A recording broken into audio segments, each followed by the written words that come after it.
بسم الله الرحمن الرحيم. الحمد لله أشهد أن لا إله إلا الله وأشهد أن محمدا عبده ورسوله. میگذاریم درسی سیوم رو.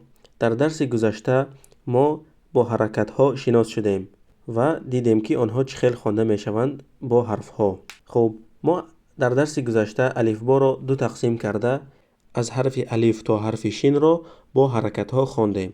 امروز باشد از حرف صاد تا همزه رو با حرکت ها میخوانیم. ولی پیش از این ما باید یک قاعده مهمی را گذاریم که خب من در درس گذشته گفته بودم که من برای شما شرح میدهم در درس آینده انشالله و امروز انشالله این قاعده را میگذاریم. خوب گوش کنید.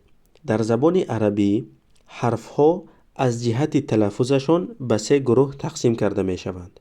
حرف هایی که ملایم تلفظ کرده می شوند، حرف هایی که سخت تلفظ کرده می شوند و حرف هایی که بعضا وقت سخت و بعضا وقت ملایم تلفظ کرده می شوند. خب شاید شما سوال دید که این سه گروه یک دیگرش چی فرق دارد؟ خب حاضر میفهمانیم. میگیریم حرف هایی که سخت تلفظ کرده می شوند. با دقت گوش کنید. اگر حرف های سخت با حرکت فتحه آیند، حرکت فتحه آوازش به آ مانند می شود. یعنی خیلی که ما میدانیم حرکت فتحه آوازی ا را دارد، ولی اگر حرکت فتحه با حرف های سخت آید آوازش از ا به آ مانند تلفظ می شود. یعنی این آواز نه ا می باشد و نه آ، ولی بسیارتر به آ مانندی دارد. خب می نگریم به مثال ها. حرف خا با فتحه آمده است، خوانده می شود خا. خ نادرست می شود اگر ما تلفظ کنیم، برای آنکه حرف خا حرف سخت می باشد و با فتحه آید اگر فتحه به آ مانند تلفظ می شود. باقی مانده حرف ها هم عیناً همین طور.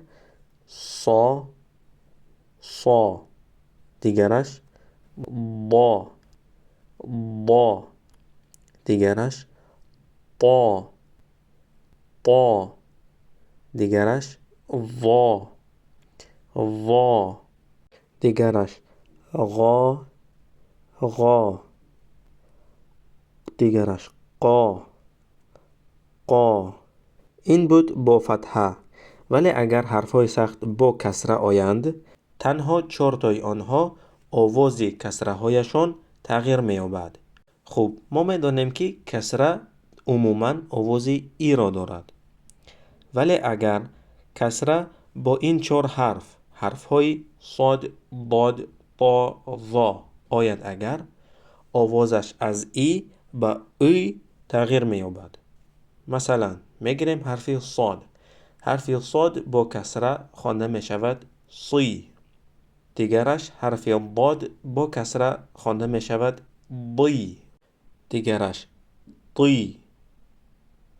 دیگرش ضی. خب تلفظ این 4 حرف همین طوره می باشد که بعد از تلفظ این 4 حرف ما نمی توانیم که آواز ای را تلفظ کنیم، یعنی ای گفتن خیلی دشوار می شود. برای همین وقتی که این 4 حرف با کسره می آیند باید کسره های آنها ای نه ای تلفظ کرده شود. باقی مانده حرف ها یعنی حرف های خا، غین و قاف اگر با کسره آیند آواز کسره تغییر نمی یابد، یعنی ای بود ای می ماند.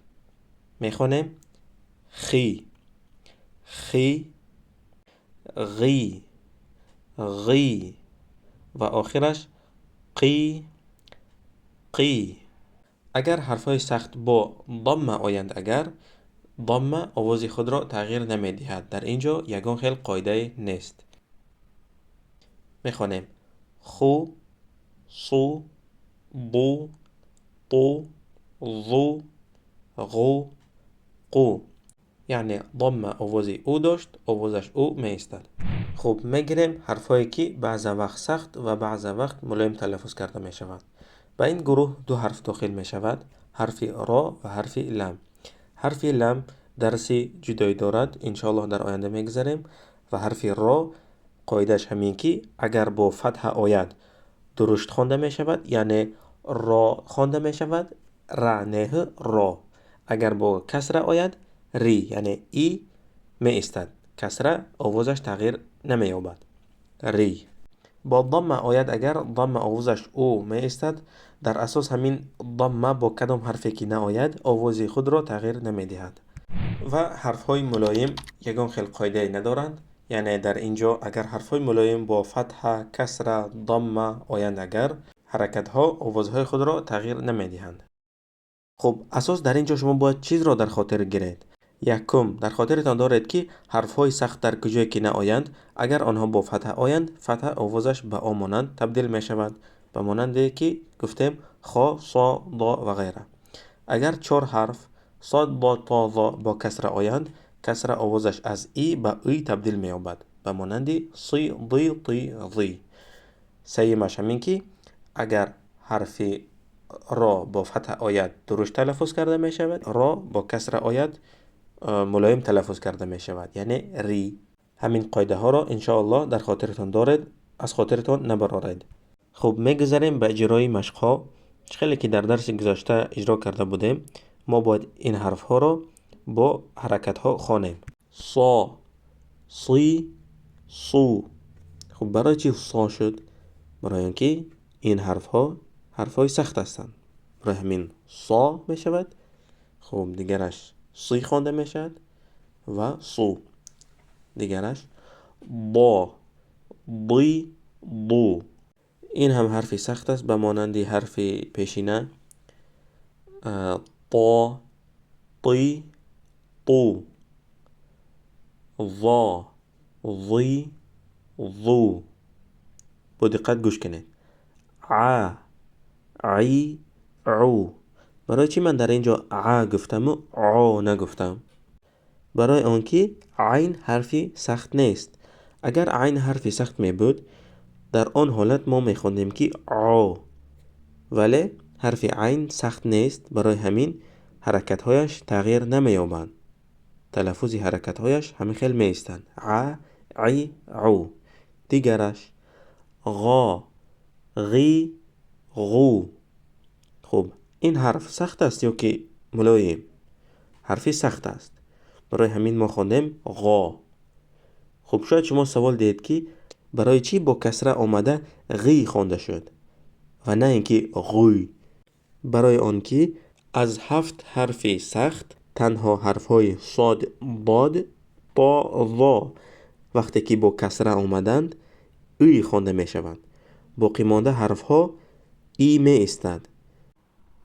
این 4 حرف تلفظ اینها گفتیم همین خیلی می باشد که شما ای گفته نمی توانید. بعد از تلفظ این حرف ها شما ای رم تلفظ کنید ای می برود، ای رم گوید ای می ایستد. دیگرش ف، فی، فو. قا، قی، قو. قاف حرفی سخت می باشد، در خاطرتان نبرارید. ک، کی، کو. خب لا، لی، لو. خب این چی حرف بود؟ حرفی که بعضی وقت سخت و بعضی وقت ملایم تلفظ می شود. موضوعش رو انشاءالله بعد میگذاریم. ما، می، مو. نه، نی، نو. و، وی، وو. یعنی و نگوید، وو نه، وو. ها، هی، هو. یا، یی، یو. دیگرش ا، ای، او.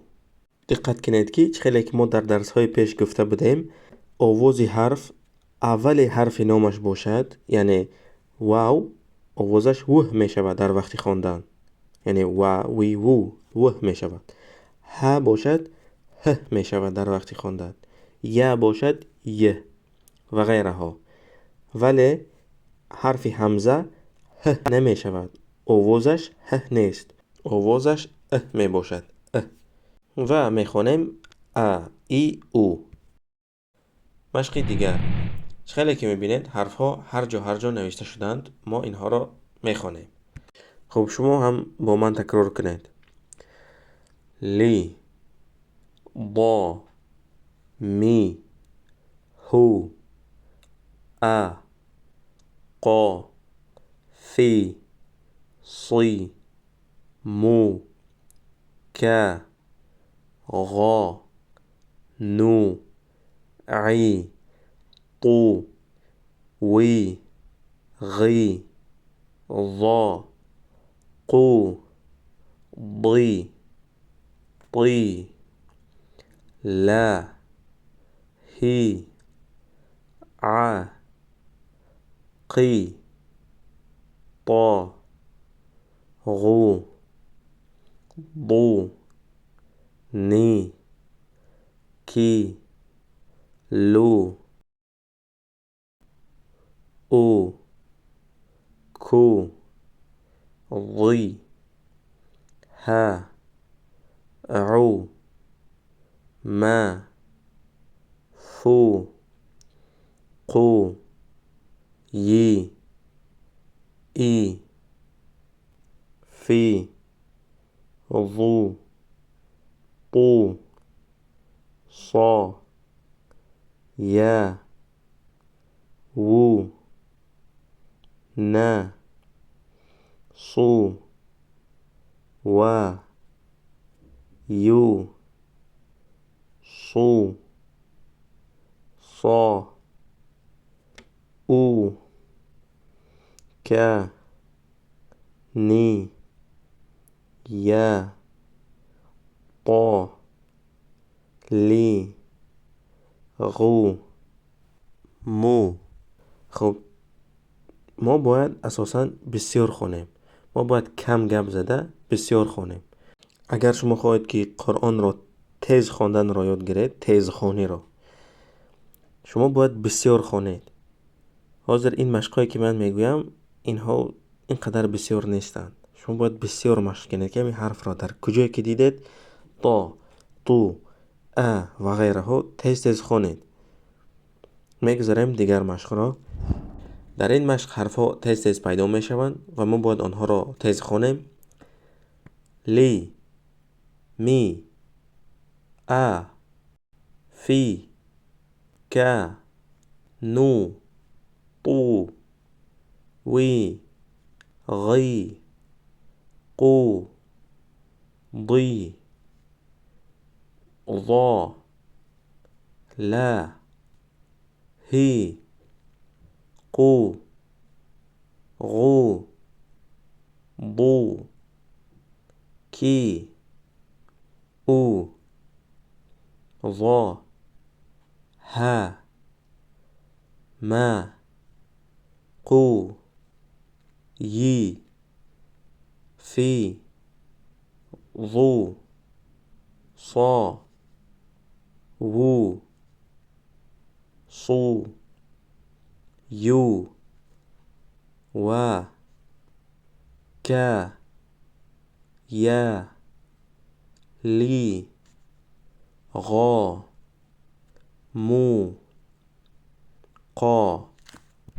وظیفه خوانگی: حرف‌های سخت را از یاد کنید. یعنی خب با عربی نام‌های آنها استعلا می شود، ولی اگر شما خواهید می توانید سخت گفتن گیرید. حرف‌های سخت 7 اند، آنها را از یاد کنید. و 4 حرفی که وقتی که با کسره می آیند اوی خوانده می شوند، آنها را هم از یاد کنید. دوم همین که خیلی که در درس گذشته از الف تا حرف شین را از یاد کردیم، در این درس از حرف صاد تا همزه را باید از یاد کنیم. یعنی در عموم ما باید همه الف با را از یاد دانیم. سوم همین که این حرف ها را خیلی که در کار صنفی اجرا کردیم شما باید با حرکت ها خوانید. چهارم همین که حرف ها تیز تیز پیدا می شوند و خیلی که در درس کردیم شما باید آنها را نامبر کنید.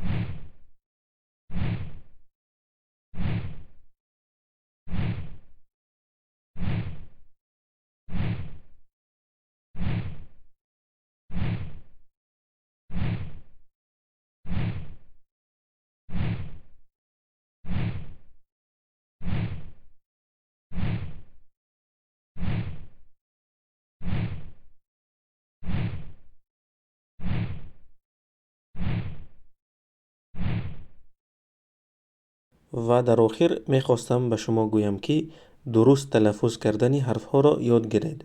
خصوصا حرف هایی که در زبان تاجیکی نیستند. اگر شما نتوانید که بعضی حرف ها را تلفظ کنید، این چیز عادی است، یعنی هیچ گپ ندارد و در آینده برای خاطر که شما این حرف ها را درست تلفظ کنید شما باید بسیار مشق کنید، برای آنکه دهن عادت نکرده است که این حرف ها را تلفظ کند. یعنی وقتی که ما حرف ضاد میگوییم دهان یک شکلی را میگیرد که پیش این خیل نمیشد و برای همین گویم در وقتی که شما نو سر میکنید بعضی مشکلی ها می باشند. اساس همین که بسیار تکرار کنید، 20 بار، 30 بار، 40 بار تکرار کنید که حرف را، برای اینکه دهان عادت کند به تلفظ همین حرف ها. و وقتی که شما یگان حرف را تلفظ میکنید گوییم باید شما همین خیلی تلفظ کنید که حرف ها از یکدیگرش فرق کنند. یعنی در زبان عربی حرف هایی هستند که به همدیگرشان مانند هستند از جهت تلفظ. برای مثال حرف های ث، سین، صاد در وقت خواندن این حرف ها تلفظ می شوند ث، س، ص. خب این حرف ها قریب که مانندند ولی آنها از یکدیگرشان فرق می کنند و برای همین شما باید یاد گیرید که هر یک حرف را در آواز خودش تلفظ کنید. تا درس آینده، الحمدلله رب العالمین. السلام علیکم.